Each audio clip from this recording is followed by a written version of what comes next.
So 2019 is now over. It is now 2020, which marks a new decade. And a lot of people have been looking back on the past decade and looking back on the past year, which has made me think back on my last year and my life in general.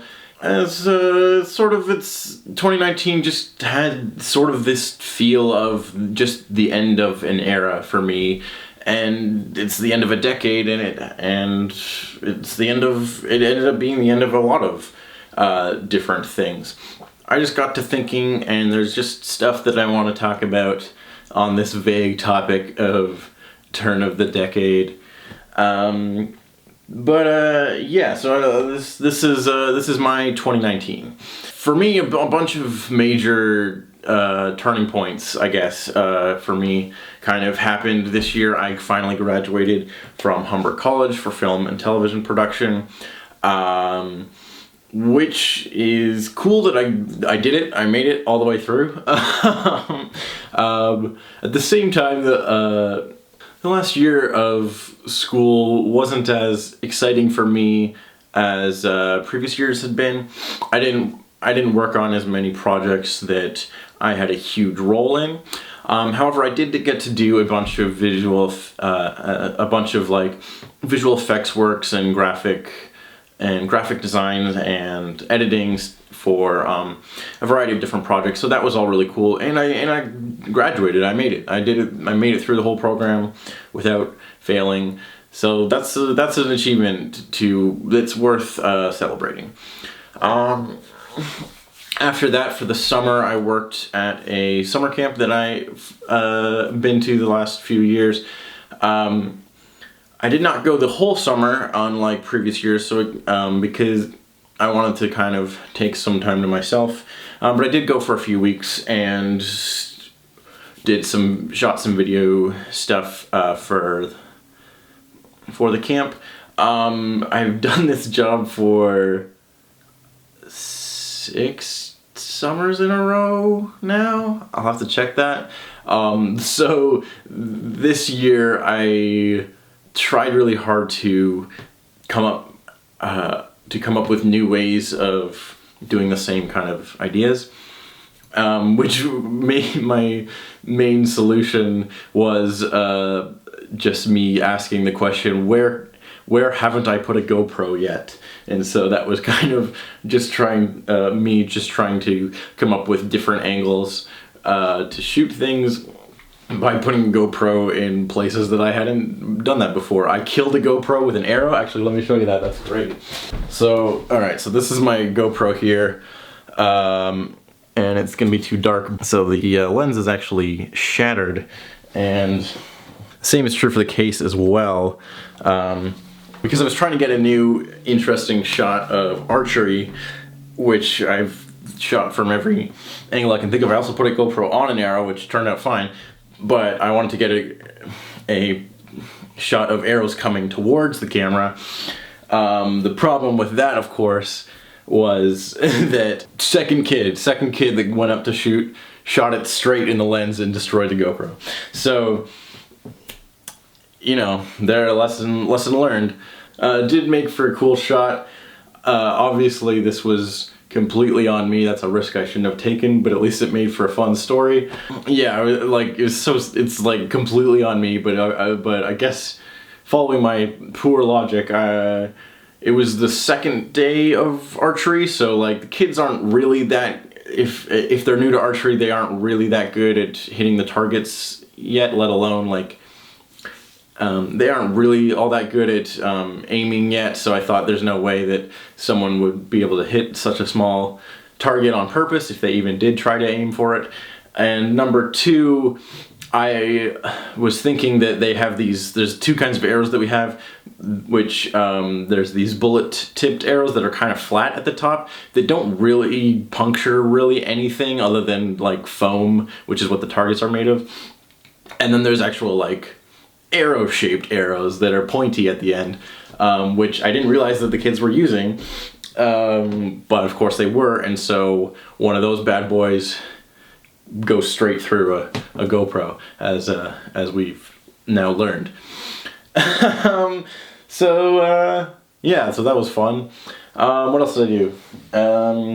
After the summer, unfortunately, my Nana passed away, which was just really sad and kind of sucked. And I did not enjoy that at all. Yeah, just it happens. She was old. She lived a good life, but you know, it's still always sad when someone you love passes away, and so that was something that bummed me out for a good chunk of the last chunk of the year.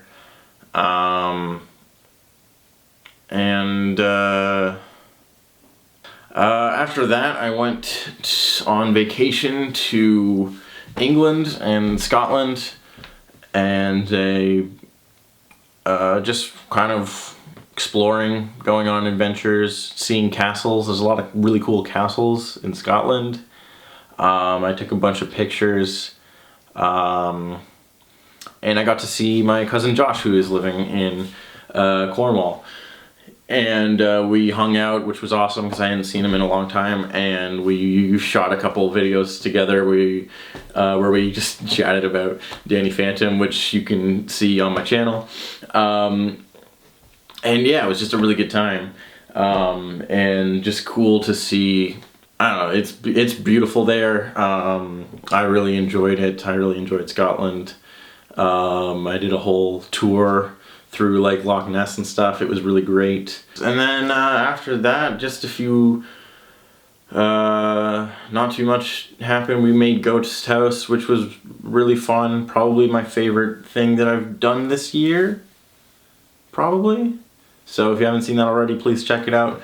And then I finally got a job at just working at the movies, which is good. It's a pretty normal minimum wage job, part-time, but it's better than nothing, and I'm not sitting at home all day, which is good, and I'm not completely broke anymore, which is also good, so I can't really complain too much. And I get free movies, so that's not bad. Yeah, so with me graduating university, starting to move away from working at camp full-time because I can't afford to do that anymore. Camp is mostly volunteer work, so it doesn't really pay anything. And with my Nana passing away, this year has just ultimately felt like this end of an era, which is kind of, you know, fits in with the whole end of a decade idea, and just me thinking about how far we've come, I guess, and I don't know, just contemplating life in general. A lot of people have been doing a like comparison to like 2009, 10 years ago, where people were and stuff. But to me, I keep thinking back to the best year of movies, 1999. 1999 was a great year for movies. We got a ton of great films that are all really, really unique and different, and some that really kind of changed the landscape for cinema in different ways. But there's a few that I really wanted to talk about, which let me make sure I don't miss any of them. A few movies that I wanted to talk about specifically, just because they've always stood out to me as really great, are American Beauty, Office Space, Fight Club, and The Matrix. Now, 1999 was an interesting time. I was actually barely conscious at this point. I was 2 years old, so obviously I didn't see any of these movies when they first came out. But 1999 was an interesting era for films because it had been a while since, at least in the US, a major historical conflict had happened. The Cold War was long over. there wasn't another war for a while, and the like nuclear family of the 50s, people kind of were aware that that concept was flawed by this point, and we got a lot of really interesting retrospective pieces about these people, about people in dead-end office jobs that felt like their life wasn't going anywhere, having like midlife crises, I don't know. And just not knowing their place in history and not really feeling like life had a huge meaning to it because there wasn't, because as summarized by a great line in Fight Club, we're the middle children of history. We have no great war, no great depression. And so everything just kind of felt meaningless and empty. And so we got a lot of really interesting stuff. Fight Club obviously is about a regular guy working a dead-end office job who decides to start a fight club so that he can feel alive. Office Space, a comedy about these people working this shitty job where they basically don't do anything, and one of them has a crisis, has an epiphany, a spiritual moment or whatever, and decides that he's going to rob the company that he works for. American Beauty, another guy working a dead-end job who hates his life, has a crisis and decides that he's going to have an affair with like a 17-year-old girl. And then The Matrix, another movie about a guy working a dead-end job who hates his life, who discovers that the world is not at all what it seems, and that there's this great destiny and purpose to everything, and the world he lives in isn't even real. In 2001, 9/11 happened, and then that changed movies again. Now movies were more patriotic, more focused on military is good, more focused on fuck yeah America, more focused on we're New Yorkers, you mess with one of us, you mess with all of us. And stuff like the first Spider-Man movie really kind of helped reinvigorate a repatriotism, reignited patriotism for, you know, support of the military, support of firefighters and Americans and all that kind of things that again changed movies for the next, like we're still kind of in that era. But for me, being so young that I was when 9/11 happened, I don't remember it. So that concept never really connected with me in the same way that I'm sure it did to other people. Obviously, I love this first Spider-Man movie, and I find the 9/11 connection very interesting, but it's not something that makes me enjoy the movie more. It's not a theme that I personally connect with. But when I was in high school and everything seemed shitty and meaningless, I found myself connecting really strongly with these movies made in the late 90s about people living these dead-end jobs where nothing ever changed and nothing ever seemed different and nothing seemed to matter at all. And then the stories were about them finding some meaning in their lives. Whether it's them fully escaping from that world or at least seeing it from a new perspective. Now, those movies, The Matrix, American Beauty, Office Space, and Fight Club all hit me really hard when I saw them in my teen years. Around 10 years ago. Well, no. A little bit after 10 years ago, because I was around high school age, so never mind. Forget that last line. I didn't see Office Space till a little bit after I graduated high school, but if I know that if I did see it in high school, I would have fucking loved it. In any case, movies like Fight Club really like struck a chord with me as a angsty high school kid. And I'm one of those idiots that was like, oh man, it'd be so cool if we started our own Fight Club and stuff, and like not knowing like, which of course is not the message of the movie, which I came to learn as I grew older that the characters in Fight Club are not supposed to be role models. They're dumb, and they just trade one potentially fascist organization for another, and then they become terrorists. Like, they're not role models whatsoever. Do not live like Tyler Durden. But at the same time, you can see how troubled people would fall into that category and see that as appealing to them. So why am I talking about this? And what does that have to do with 2019? Well, 2019 also had some interesting trends with movies and TV shows, although it's a very different context to the movies of the movies of 1999. This year we got to see basically the end of several major franchises. Game of Thrones had its finale. Avengers Endgame ended the main Avengers saga.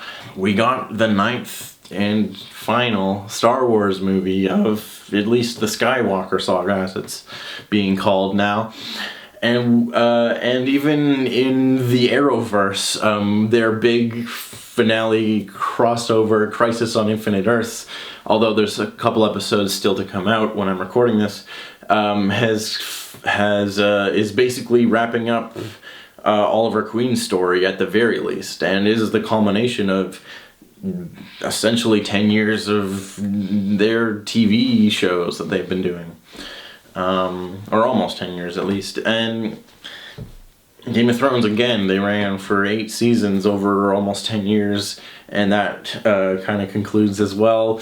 Marvel started in 2008, so it's a little bit more than 10 years, but again, the last decade has been about these characters, and this year we got to send them off on a really strong note. Now, obviously, a lot of these franchises will continue. The Avengers movies still have Black Widow and all of the other Phase 4 movies that I don't care about coming out. Star Wars will continue on the hit Disney Plus show Baby Yoda, and the Arrowverse will continue with The Flash and all those other shows that they make. But this last decade of movies has kind of been dominated by some of these major franchises. And while I think franchises can be good, I'm really hoping that this makes room for something new to come across for the next decade with 2020. As I found myself really connecting with some of these movies made in 1999 for being about really interesting character stories of how people kind of felt in the era. And with everything going on in the world right now, which, it's really great. Everything is really great. It would be really wonderful if we had at the very least, had some good movies come out of this. And that allowed people to kind of process some of the emotions of the crazy shit that's happening in the world.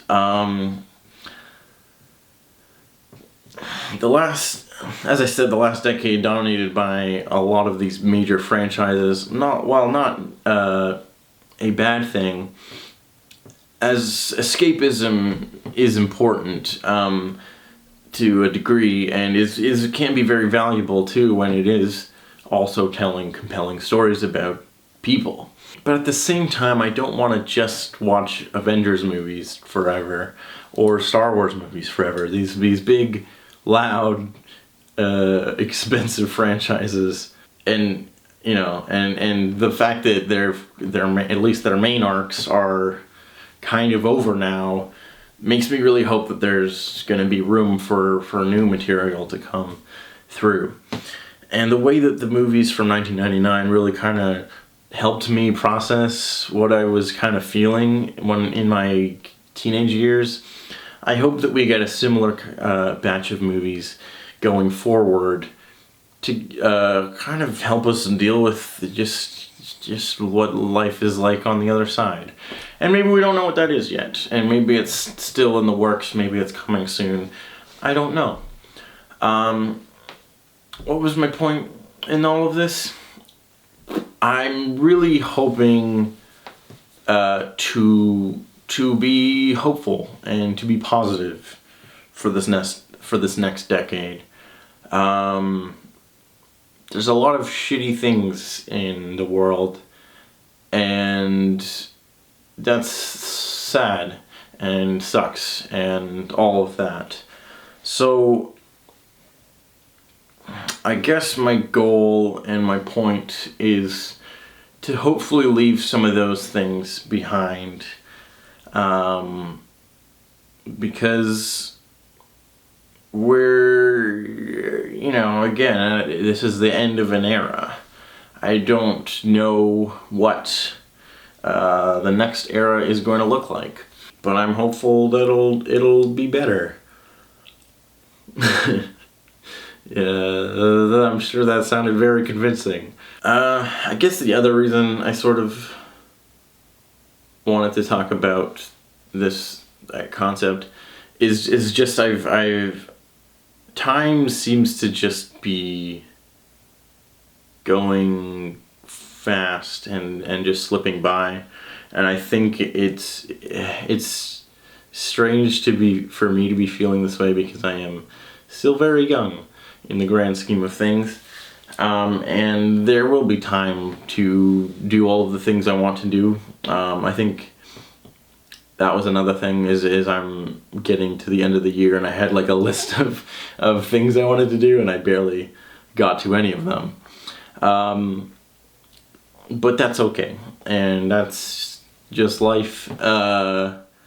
Life and things happen that you can't expect or control. But we're gonna keep going this year. So wait, let me back up. So what am I looking for?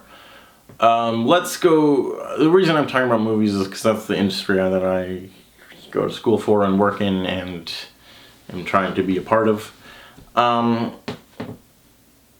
So let's be positive. What are some of the top things from the last year that I enjoyed? Okay, here's some top 5. I don't know, and things, top few things that are really strong and hit me emotionally this year. Number one, there's this smaller movie that bombed terribly called The Kid That Would Be King. I saw it on the plane on the way to England, which was really great because it was exactly the kind of movie that I want to make.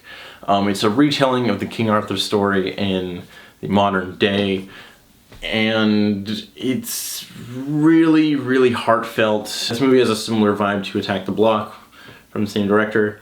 It's just this really heartfelt story about this kid trying to find his place in the world.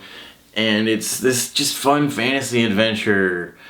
And I would have fucking loved this movie as a kid, and no one saw it. And it's kind of sad because it's like an original story. Obviously it's based on King Arthur legend, but like that's, it's a retelling of it, it's a reimagining of it, it's in a new era. It's an original script, it's not like from something else. And it's just this really sweet, fun fantasy kids movie, and I would have fucking loved it as a kid. And yeah, I think unfortunately it's very similar to Shazam, which came out the same year or recently. When did Shazam come out? I don't even know. But anyway, Shazam is much better, so you could just watch that. But at the same time, if you want something that's not a superhero movie, because we have a million of those, check this out, because it's really fun and sweet, and has swords. It's got a magic sword in it. Another thing which really hit home for me as a great just thing as a whole was The Dark Crystal, Age of Resistance, the Netflix series. This show is fucking great. I did a whole video talking about it. So much love and care went into making this show what it is. They did everything with as many practical effects and elements as possible. It's all puppets. It's all handmade creatures and sets and worlds, and it ends up being this really emotional and dark but hopeful story about people rising up against the injustices in their world and working together despite of their differences. Part of the story is about dealing with grief, and so this movie kind of really hit me hard when my Nana passed away, and kind of helped me process some of those emotions. It's just really freaking good, and please check it out if you haven't already. If you have any interest at all in special effects, puppetry, storytelling, directing characters, world building, movie making as in general, or anything related to Jim Henson or the Muppets, please check this out. Another film that I saw that was really, really great and does kind of touch on themes and ideas that are politically and culturally relevant right now was Jojo Rabbit from Taika Waititi. This is I have the poster over here.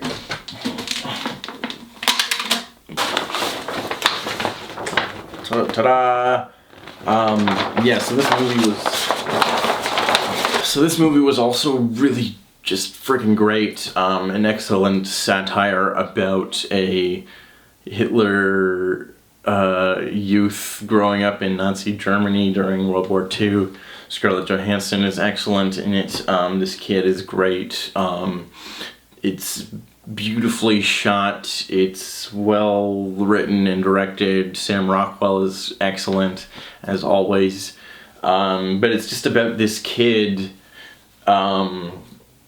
unlearning his bigotry. I guess this is sort of a spoiler if you don't want to know anything, but it's about this kid unlearning what he has learned. It's about this kid overcoming his racist, bigoted ideas, and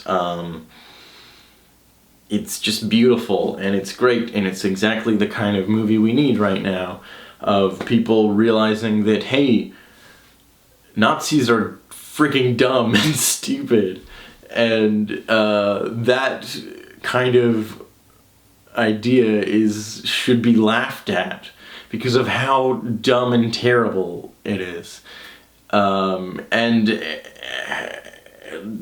Friggin' love your neighbor. That's it. Just do that. Can we just do that yet? Jeez. Oh man. Anyways, it's great. Taika Waititi plays an excellent Hitler, which is a sentence that I can say sincerely, which is wonderful. I've heard some people don't like this movie because it's a comedy, which is like, what? Go watch The Great Dictator. Go watch The Producers. Like, this is that. It's satire. It's the whole point. The whole point is that it's a joke, that Nazis are a joke. It's defeating negative energy with positive energy. It's the only thing that's proven to be effective. Anyways, Jojo Rabbit is great. Check it out if you haven't already. Where am I going? And that movie made me cry, so there you go. I think that's it for now. So there is good out there. You gotta look a little harder for it. 2019 marks the end of an era. Let's make this next era a good one. And yeah, that's about all I gotta say. Yeah, this is a more personal, introspective video without as many jokes or me talking about a cartoon. So I hope you don't hate that and find it interesting. But this is sort of a thing I'm more interested in doing this year is thinking about how to make videos more personal and more emotionally thoughtful. So that's about it. Subscribe if you want.